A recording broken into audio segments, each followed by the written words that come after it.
Heritage and culture में आज हम एक कदम और आगे बढ़ते हैं। देखिए, हमारे लास्ट लेक्चर में हमने आपको एक ब्यूटीफुल मैनर में आउटलाइन प्रोवाइड की कि अजंता केव की पेंटिंग्स किस दिशा में बात करती हैं। वो हमने डिटेल में अंडरस्टैंड किया इस विषय में कि आपको एक रूपरेखा मिले कि हम आगे कैसे बढ़ने वाले हैं। आज हम बुक की मर्यादा के तहत इसको लेकर के आगे बढ़ेंगे। जब हमारा chapter word to word book wise understand हो जाएगा, मैं इस पर फिर अपनी तरफ से एक लेक्चर और दूंगा, जिसके वाया इसका एक कॉम्प्रिहेंसिव पिक्चर भी आपके माइंड में डेवलप होगा। डिफरेंट फेजेस को लेकर के आर्केइक पीरियड यानी कि बीसी के टाइम की सारी इमेजेस, फिर क्लासिकल पीरियड यानी कि गुप्ता समय की, और फिर पोस्ट क्लासिकल। तो इस मैनर में भी हम इसको अंडरस्टैंड करने वाले हैं। एक ब्यूटीफुल आउटलाइन देते हुए डीप जाएंगे, डिफरेंट कंसेप्ट्स के साथ इसको जोड़ करके करेंगे। लेकिन उसके लिए सबसे ज़रूरी ये है कि हम पहले इसकी डिटेल्स को अंडरस्टैंड कर लें। वही हम आपको करा रहे हैं। पिछले लेक्चर के दौरान हमने ये समझा था कि स्कल्पचर्स तो अजंता के केव के हैं ही महत्वपूर्ण। जैसे केव नंबर 26 का वो स्कल्पचर जो बुद्ध के महापरिनिर्वाण की अवस्था को दर्शाता है, बहुत ही भव्य स्कल्पचर। इसी तरह से अलग अलग केव की पेंटिंग्स के विषय में भी हमने समझा था। जैसे कि केव नंबर 17 का वह चित्र, वह पेंटिंग जिसमें बुद्ध कपिलवस्तु आए हैं और वहाँ पर यशोधरा उनकी पत्नी और राहुल उनके साथ है। बहुत ही भव्य चित्र है वो। इस तरह से कुछ चित्र हमने देखे, जैसे बोधिसत्व अविलोकितेश्वर का भी चित्र हमने देखा। आज हम आगे बढ़ेंगे, ठीक है। देखिए, जब हम चैप्टर 4 कर रहे हैं हेरिटेज एंड कल्चर की सीरीज़ के अंदर एनसीईआरटी की 11th क्लास की बुक से, the name is the post modern trend in Indian art and architecture, और इसमें हम वेस्टर्न इंडिया के केव कल्चर को पढ़ रहे हैं, जिसमें अजंता की केव के बारे में हम पढ़ रहे हैं। आगे के तथ्य क्या बताते हैं इसके विषय में? वो ये बताते हैं कि मेजॉरली द केव्स आर विहार चैत्य केव्स। ज़्यादातर जो केव्स हैं वो विहार और चैत्य केव सिस्टम के तहत डेवलप हुई हैं, यानी कि चैत्य भी है, जिसे आप सेंचुरी कह सकते हैं, यानी कि जहाँ पर बुद्धिस्ट मॉन्क इकट्ठे होते हैं या फिर जो फेथ को फॉलो करने वाले लोग हैं वो इकट्ठे होते हैं और वहाँ पर पूजा अर्चना होती है, ठीक है। दैट इज़ द चैत्य स्थान। दूसरी तरफ विहाराज, जिन्हें हम मोनेस्ट्रीज़ कहते हैं, जो बुद्धिस्ट मॉन्क्स या फिर नन्स या फिर उनसे जुड़े लोग या यात्रियों के आने जाने, रहने ठहरने के लिए भी व्यवस्था प्रदान करते हैं। वहाँ पर आप रहते हैं, आप चीज़ों को सीखते हैं, लर्न करते हैं, और अपने स्तर पर निजी रूप में आप वहाँ पूजा करना चाहते हैं तो कर सकते हैं। मेन पर्पस उसका आपको एक सराय प्रोवाइड करना रहता है, आपको जीवन की एक शैली सिखलाना रहता है। ये हमने पढ़ा है। तो monastery and sanctuary, that is vihara monastery, chaitya that is sanctuary, ये एक मेन आर्किटेक्चर है अगर हम बुद्धिज़्म में जाते हैं तो यहाँ की अजंता की जो गुफाएं हैं मेजॉरली ये विहारा चैत्य सिस्टम पे ही डेवलप्ड हैं। इस बात को, इस तथ्य को दिमाग में रखना है। सिविल सर्विसेज में इस तरह की स्टेटमेंट वाइज क्वेश्चंस आते हैं, ओके। तो विहार, मेजॉरली द केव्स आर विहारा चैत्य caves. They consist of pillared veranda, a pillared hall and a cells along the wall। और ये हम आपको पहले ही इमेजेस में दिखा चुके हैं। उस इमेजेस के तहत हमने ये सीखा जब हमने नासिक के विषय में विहाराज आर्किटेक्चर पढ़ा था। तो नासिक केव्स जब हमने सीखी तो सामने वरांडा रहेगा जिसमें पिलर्स रहेंगे, फिर एक अंदर हॉल होगा, पिलर्ड हॉल, और फिर हॉल की जो वॉल होंगी उसमें डोर्स नज़र आएंगे, पीछे छोटे छोटे सेल होंगे। जैसे हमारी क्लास में भी एक छोटा सा ये सेल है जिसमें बैठ करके वो अपना आगे कामकाज कर सके। तो ये एक सिस्टम ऑफ आर्किटेक्चर है विहारास का, जो अजंता में भी फॉलो होगा। So they consist of a pillared veranda, a pillared hall and cells along the wall. Cells along the wall, दीवार के पीछे छोटे छोटे सेल, कमरे। द बैक वॉल, जो बैक वॉल रहेगी इस हॉल की जो बैक वॉल है, the back wall has the main Buddha shrine. जो बैक वॉल है वहाँ पर बुद्ध श्राइन होगा mainly. Shrine images at Ajanta are grand in size. पीछे जब आप जाएंगे तो श्राइन मिलेगा आपको। वो श्राइन का अर्थ यहाँ पर यह है कि वहाँ स्तूपा हो सकता है या बुद्ध की इमेजेस हो सकती हैं। ये जो श्राइन है अजंता केव्स में, यहाँ की जो इमेजेस हैं they are very very grand, बहुत ही बड़ी हैं। ये भी तथ्य आपको दिमाग में रखना है कि अजंता में जब हम बात करते हैं बुद्ध श्राइन की, तो उन श्राइन से एसोसिएटेड जो इमेजेस हैं they are grand in size. वो कोई छोटी नहीं है, कोई मिनिएचर वर्जन्स नहीं है, they are grand. Okay, Buddhism से जुड़ी हुई चीज़ों में अमूमन आप एक चीज़ देखेंगे कि बहुत ही कोलोसल पैटर्न नज़र आएगा। बहुत कोलोसल यानी कि बहुत ही ह्यूज, बुद्ध को बहुत ही बड़ा, बहुत ही भव्य दिखाया जाता है। ये हमने कपिलवस्तु में जब बुद्ध गए हैं केव नंबर 17 की, उस इमेज में भी देखा जब वो यशोधरा और राहुल के सन्मुख खड़े हैं, वहाँ भी बुद्ध का स्ट्रेचर बहुत बड़ा दिखाया गया है और यशोधरा और राहुल बिल्कुल चरणों के समीप ही नज़र आ रहे हैं उनके। ये बुद्धिज़्म से एसोसिएटेड एक एस्पेक्ट है, बुद्ध का स्ट्रेचर बहुत बड़ा रहता है। ओके, द एनलाइटेंड वन, जिनमें एक अल्टीमेट सेरेनिटी है, अ कंप्लीट डिटैचमेंट है फ्रॉम द वर्ल्डली अफेयर्स, जो प्रभावित नहीं हैं, जो डिज़ायर्स से कोसों दूर हैं, मुक्त हैं पूर्ण रूप से। तो ऐसे में आधी खुली हुई आँखें, द हाफ ओपन आइज़ के साथ वो जब खड़े रहते तो उनका स्टेचर बहुत ही टॉल है। वो बहुत ऊपर उठ चुके हैं इन सब चीज़ों से, ego, attitude, arrogance, lust, desires, anxiety, इन सब चीज़ों से बहुत ऊपर उठ चुके हैं। वो बहुत भव्य हैं। हम सब उनके समीप, उनकी नज़रों में, उनके कद के सामने बहुत छोटे हैं। तो इस तरह से बुद्धिज़्म में बुद्ध का स्टेचर बड़ा दिखाया जाता है। ओके, बड़ा इन द सेंस वो एक तरह की कोई ऐसा नहीं है कि बुद्ध को वो आपके ऊपर थोपना चाहते हैं, नहीं। बुद्ध ने क्या प्राप्त किया है, जिस समय में इंद्रियां महत्वपूर्ण थी। देखिए BC का ये पीरियड, और ये पीरियड इम्पॉर्टेंट है क्योंकि वेदों में भी आपने देखा कि इंद्रियों की ओर, the outer world, it is very very important. हम मटीरियल वर्ल्ड को डेवलप कर रहे हैं for the progress, flourishing state और the nourishment of the human. तो मनुष्य क्या समाज आगे बढ़ सके, इसके लिए नए नए नियम आ रहे हैं, यज्ञ की पद्धति आ रही है, समाज को नियमबद्ध किया जा रहा है, परंपराएं आ रही हैं, रीति रिवाज आ रहे हैं, ताकि लॉ एंड ऑर्डर बेस्ड एक सोसाइटी बने। वो बात अलग है कि उस समय के लॉज मेनली सोसाइटल लॉज ही होते होंगे, रीति रिवाज और परंपराओं के रूप में ही चलते होंगे, और एनफोर्समेंट एजेंसी समाज ही होता होगा, धर्म होता होगा, धर्म के रक्षक संस्थाएं होती होंगी।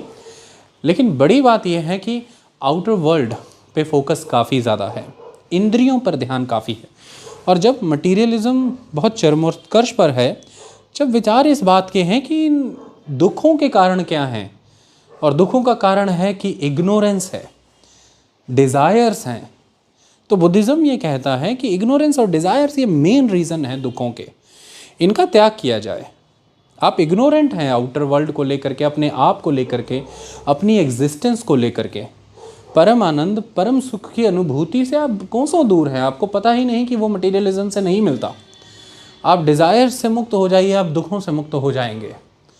तो ऐसे में उनका स्टेचर फिर इस वर्ल्ड में बहुत बड़ा हो गया है, वो मुक्त हो गए हैं इन इंद्रियों से, इसलिए आपको इस तरह से ग्रैंड साइज इमेजेस यहाँ पर देखने को मिलेंगी। ओके, जो श्राइन इमेजेस रहेंगी, तो वही particular pattern of viharas, that is the pillared veranda, pillared hall, cells by the along the wall, back wall has the main Buddha shrine, or the shrine images at Ajanta are grand in size. That is important. Some of the vihara caves are unfinished. कुछ caves ऐसी हैं जो कि vihara caves हैं, वो unfinished हैं, पूरी तरह से फिनिशिंग नहीं दी गई उनको। इस तरह से लगता है कि चाहे पेंटिंग की बात हो या स्कल्पचर्स की बात हो या उस केव के ही कंप्लीट फॉर्म अचीव करने की बात हो, जैसे कार्य संपन्न होने से पहले ही रुक गया, आगे नहीं बढ़ पाया। तो ऐसी अनफिनिश्ड केव्स भी हमें यहाँ पर मिलती हैं, इस बात का ख्याल रखना है। ओके, ये सारी चीज़ें मैं इसलिए बताता हूँ क्योंकि बहुत ज़्यादा जगह हाथ पाँव नहीं मारना, NCERT के ही वाया जाना, बट क्योंकि हम NCERT को डिटेल में स्टडी नहीं करते हैं, इसलिए जब MCQs उन्हीं के पैराग्राफ से स्टेटमेंट्स बन करके आते हैं हम उन्हें आइडेंटिफाई नहीं कर पाते हैं। और शिक्षा का आधार, उद्देश्य और सिद्धांत केवल एमसीक्यू सॉल्व करना ही नहीं होना चाहिए, हमें अपने आप को विकसित करना है शिक्षा के माध्यम से, ताकि हम विचार कर सकें। विचार महत्वपूर्ण है, और एक शिक्षित मनुष्य यदि विचार करने योग्य है तो शिक्षा फलित हुई, अन्यथा नहीं। इसके हेतु ये अगर डिटेल में आप पढ़ेंगे तो आप जुड़ पाएंगे जनता से। आप आर्टिजन की, जिस आर्टिस्ट ने इसे बनाया है, उसकी अप्रोच से जुड़ेंगे, उसके विचारों से जुड़ेंगे। इससे लंबे समय तक आपके लिए ये बात सरोकारी बनी रहेगी, आपको याद रहेगी। ये महत्वपूर्ण है। इम्पॉर्टेंट पैटर्न्स, अब ये महत्वपूर्ण है, एमसीक्यू के नज़रिए से भी इम्पॉर्टेंट है, वैसे भी। देखिए, जब हम अजंता की गुफाओं की बात करते हैं तो ये अपने क्लासिकल पीस को तब अचीव करती है पेंटिंग्स के विषय में ख़ास तौर पर, और केव आर्किटेक्चर के विषय में भी, स्कल्पचर्स के मैटर में भी। ये क्लासिकल फेज़ को तब अचीव करती है जब कहीं सेंट्रल इंडिया रीजन में कन्नौज को राजधानी बना करके जो इंपीरियल गुप्ता एम्पायर का क्लासिकल फेज़ है, चंद्रगुप्त ने, राजा चंद्रगुप्त मौर्य अलग है मौर्य साम्राज्य के, और मैं जिनकी चंद्रगुप्त की बात कर रहा हूँ ये गुप्ता पीरियड। चंद्रगुप्त 320 एडी में, कॉमन एरा में, सीई में जब नींव रखते हैं तो 320 से समवेयर अराउंड 455 कॉमन एरा तक, एडी तक, ये जो गुप्ता पीरियड रहा है, ये पिनेकल था हर चीज़ों का, क्लाइमैक्स, या आप कह सकते हैं टॉप। किस वजह से? जितने भी ट्रेडिशंस भारत में चल रहे थे, पेंटिंग को लेकर के, राइटिंग को लेकर के, आर्किटेक्चर को लेकर के, स्कल्पचर्स को लेकर के, वो सभी ट्रेडिशंस जो नेट आउटकम है हमारी कंट्री का इन सभी फील्ड्स में, वो अपने रिजल्ट को अचीव करेगा इस फेज़ में आकर के। चाहे पुराणों की बात हो जाए लिखने की, चाहे एपिक्स महाभारत रामायण लिखने की बात हो जाए, चाहे कालिदास के द्वारा हिंदी में संस्कृत में डिफरेंट प्लेज लिखने की बात हो, हर चीज़, स्कल्पचर्स की बात करें, पेंटिंग्स की बात करें, आर्किटेक्चर की बात करें, मेटलर्जी की बात करें, हर चीज़ का जो नींव रखी गई थी बीसी पीरियड में, वो अब अपने चरम पर पहुंचेगी इस दौर में। तो इसलिए आर्ट, आर्किटेक्चर, साइंस, टेक्नोलॉजी, इन सब फील्ड में Gupta period the golden age of ancient India. उसके ही कंटेम्प्रेरी ये अजंता की गुफाओं का भी गोल्डन एज आएगा। हालांकि मैं आपको क्लियर कर दूं कि अजंता की गुफाएं जो हैं वो गुप्ता टेरिटरी के अंडर तो नहीं आती, ये तो क्लियर कहानी है, वो गुप्ता टेरिटरी के अंडर नहीं आती। अजंता की गुफाओं का समय, अगर अजंता की गुफाओं के विकास के क्रम को अगर देखें तो जो किंगडम्स ने कंट्रीब्यूट किया, जैसे सातवाहनास की बात करें हम, सातवाहनास, वाकाटकास, कलचुरीज, चालुक्यास, तो सातवाहना, वाकाटक, कलचुरी, चालुक्यास, इनके द्वारा कंट्रीब्यूट करके इन गुफाओं को विकसित किया गया है। तो सीधे सीधे गुप्तास की इंटरवेंशन नज़र नहीं आती, लेकिन ये बात सत्य है कि गुप्त काल में आर्ट, आर्किटेक्चर्स, पेंटिंग, हर चीज़ को लेकर के जो हाईएस्ट स्टैंडर्ड्स डेवलप करने का एक ट्रेडिशन, एक कल्चर डेवलप हुआ, वो केवल ज्योग्राफिकली गुप्ता एम्पायर तक सीमित नहीं था, वो उसके बाहर भी फैला। इसलिए क्लासिकल गुप्ता एज का कंट्रीब्यूशन माना जाएगा इन गुफाओं के को भी एक क्लासिकल फेज अचीव होने में। ओके, तो ये एक महत्वपूर्ण चीज़ है। तो ये चीज़ आपको समझनी है कि पैट्रॉन्स की अगर हम बात करें तो इनके पैट्रॉन्स कौन कौन थे, किस किस के द्वारा यहाँ पर मदद दी गई या कोई गिफ्ट की गई या फाइनेंसेस दिए गए, सपोर्ट दिए गए, कुछ महत्वपूर्ण नाम यहाँ पर मैं आपको बताना चाहूँगा। They are very very important.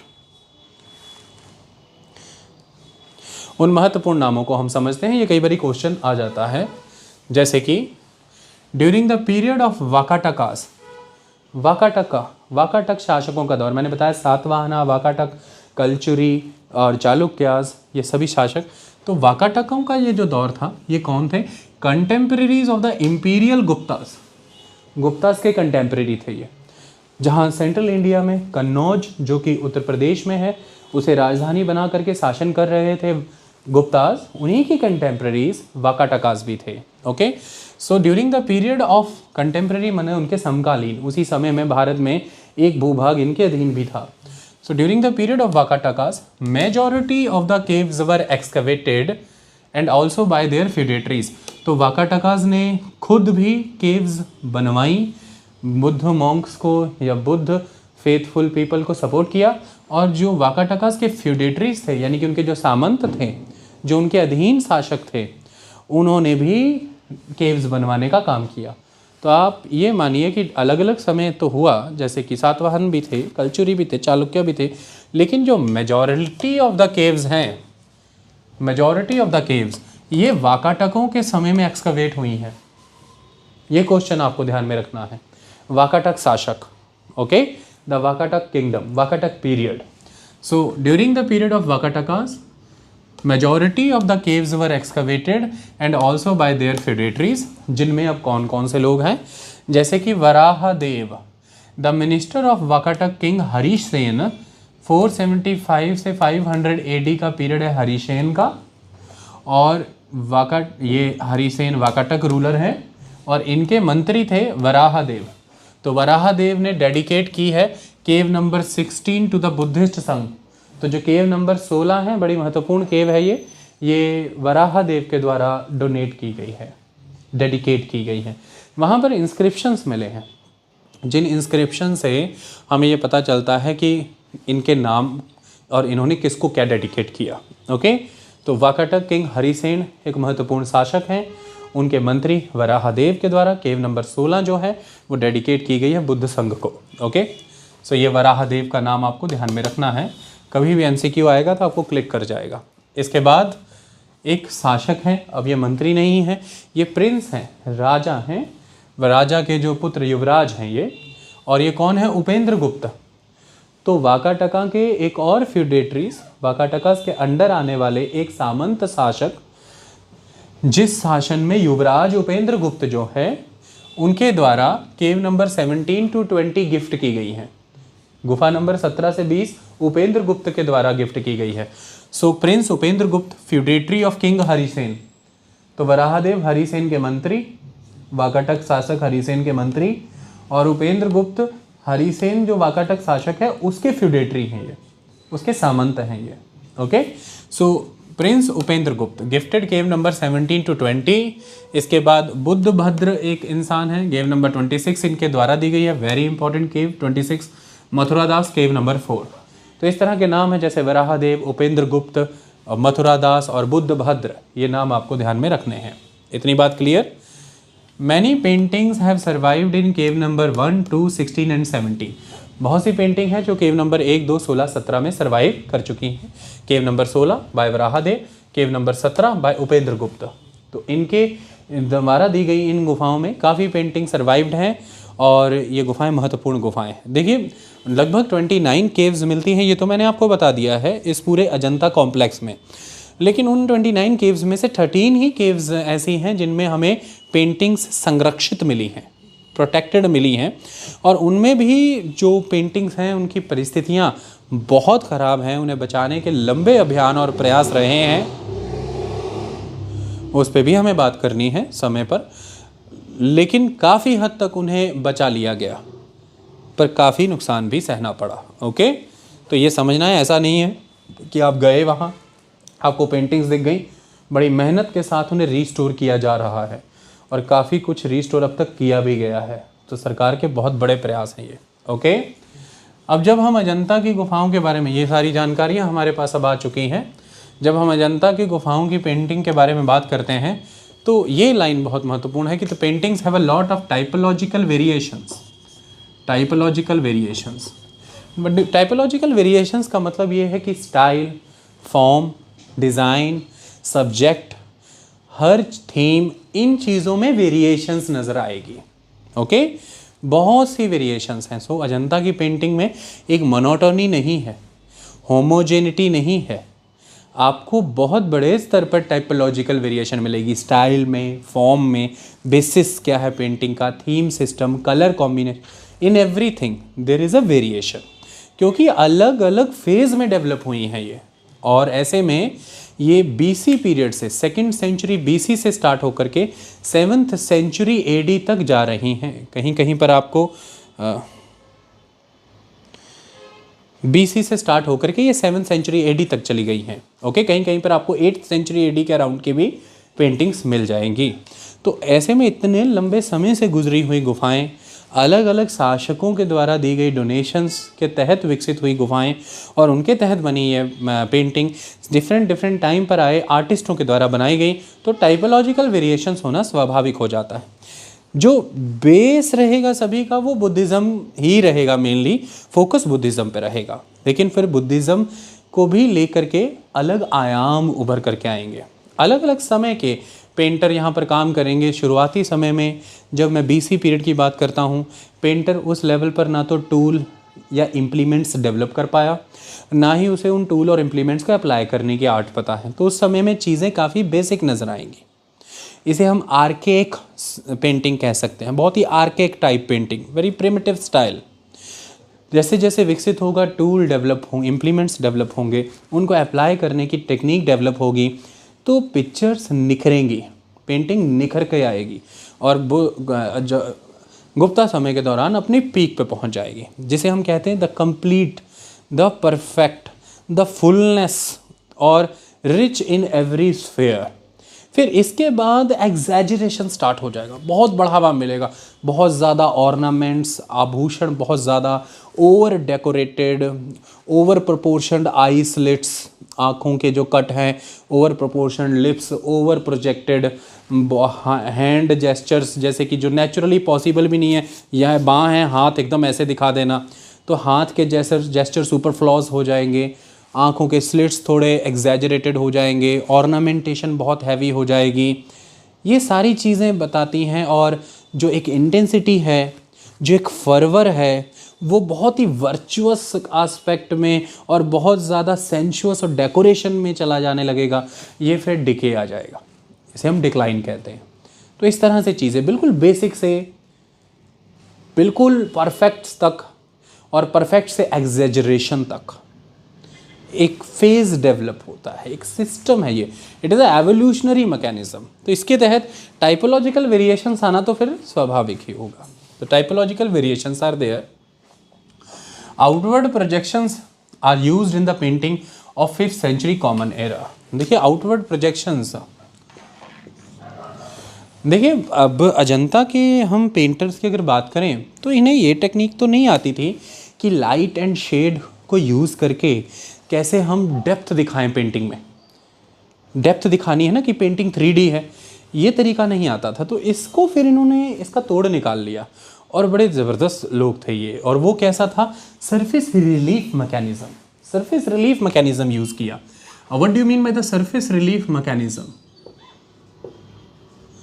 Surface relief mechanism, जैसे सपोज कीजिए कि ये बोर्ड है आपके पास, अब मैं इसको बोर्ड को, ये सरफेस है, इसका एक ही फ्लैट सरफेस, ये जो मेरा प्लेटफॉर्म है, ये इसका ये फ्लैट सरफेस है, यहाँ पे यहाँ हर जगह सेम डेप्थ है।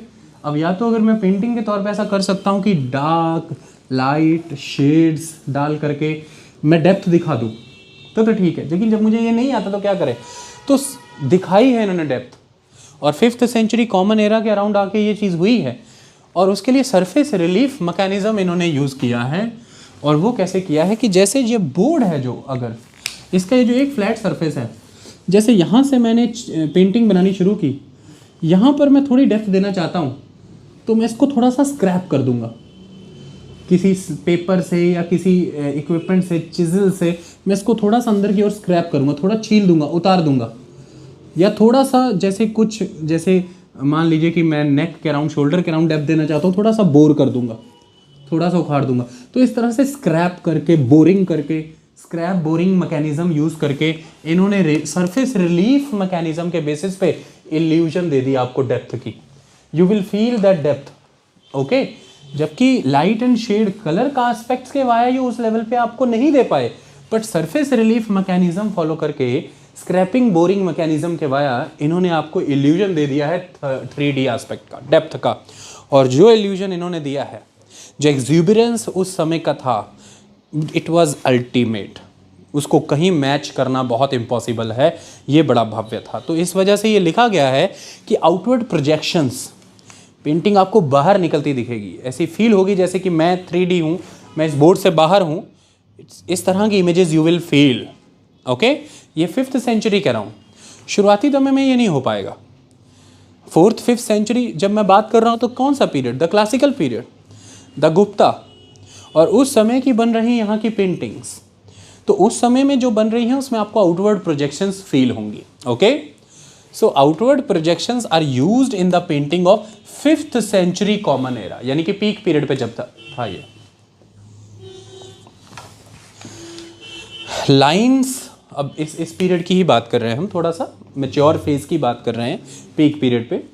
एक तो आउटवर्ड प्रोजेक्शंस हमने फील कर ली, दूसरा lines are clearly defined, body lines जिन्हें मैं कंटोर्स कहता हूँ, क्लियरली डिफाइंड है ये।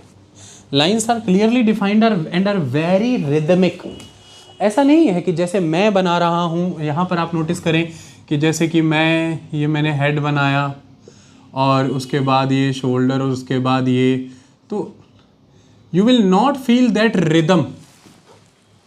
एक कंटिन्यूअस चीज़ जिस पॉइंट से शुरू हुई, जिस म्यूज़िक को लेके, जिन नोट्स के साथ, जिस थीम को लेकर के, जिस इमोशन को लेकर के, वो उसी तरह से डेवलप हो रही है आगे आगे। म्यूज़िक, थीम, इमोशन, बेस, तो इट इज़ अ रिदम। तो एक राइटर ऐसा मानते हैं, वो ये कहते हैं कि जैसे अजंता की पेंटिंग की अगर हम बात करें, ये संस्कृत की तरह लगती हैं, ये संस्कृत की तरह लगती है। What do you mean by the Sanskrit language? देखिए, संस्कृत लैंग्वेज की वो ये बात बताते हैं कि संस्कृत लैंग्वेज में जो लैंग्वेज है, इट इज़ वेरी अनड्यूलेटिंग। अनड्यूलेटिंग मतलब कि इसमें आप अनड्यूलेशन बहुत फील करेंगे, ऊपर नीचे। तो इसकी वजह से जो संस्कृत में लेटर्स जो हम यूज़ करते हैं, उनको यूज़ करके जो हम शब्द बनाते हैं, और फिर शब्दों को यूज़ करके हम एक पूरा फ्रेज़ डेवलप करते हैं, सेंटेंस, अ बिग कंपाउंड, उसमें इतना ज़्यादा लंबा खींचा जाता है चीज़ों को। तो देखिए, there is a music, there is a rhythm, लंबा खींचा गया। शब्द लिखने में तो एक उतना ही होगा, बोलने में देखिए कितना जा रहा है। तो संस्कृत लैंग्वेज में ये चीज़ आपको इसलिए हेल्प कर जाती है। 1000 वर्षों तक आपने वेदों को ओरली, स्मृतियों के रूप में इसलिए लर्न करके रख लिया क्योंकि अगले श्लोक दिमाग में प्रोसेस हों, उसके लिए आपको पिछले श्लोक की जो लेंथ है, और वो लेंथ का कारण है वो म्यूज़िक, वो रिदम, वो अनड्यूलेशन ऑफ द लैंग्वेज, उसने आपको बहुत स्पेस दे दिया अगला कंटेंट दिमाग में लाने के लिए, अगला कंटेंट याद करने के लिए। और इसमें से रिदम से ही रिदम उठ जाता है, एक श्लोक खत्म होता है, आप अगले श्लोक तक पहुंच जाते हैं। आई बात समझ में? इसमें जैसे कि आप रैप देखते हैं, आजकल सिंगर रैप करते हैं, कैसे पानी गोली की तरह चल रहे हैं, वो आपको याद ही नहीं होते वो लिरिक्स कई समय तक। लेकिन दूसरी तरफ जब आप संस्कृत की बात करेंगे, आप नोटिस करेंगे कि श्लोक लेंथ इतना ही रहेगा, ठीक है, लिखने में, राइटिंग में इतना आ रहा है, लेकिन जब आप उसे बोल रहे हैं तो आपको बहुत लंबा साउंड कर रहा है। लिखने में फिर 2 लाइनें होंगी, लेकिन आप जब बोल रहे हैं तो बहुत लंबा है। ये यू विल फील दैट। इसी तरह से आप अगले श्लोक में शिफ्ट हो जाते हैं, उससे तीसरे में चले जाते हैं, तीसरे से चौथे में चले जाते हैं, क्योंकि पिछले श्लोक में ही जो साउंड है, जो लैंग्वेज है संस्कृत, उसमें बहुत मॉड्यूलेशन, अनड्यूलेशन, ऊपर नीचे, इसको अनड्यूलेटिंग कहते हैं। This system is embedded in the Sanskrit language. इसकी वजह से आपको स्पेस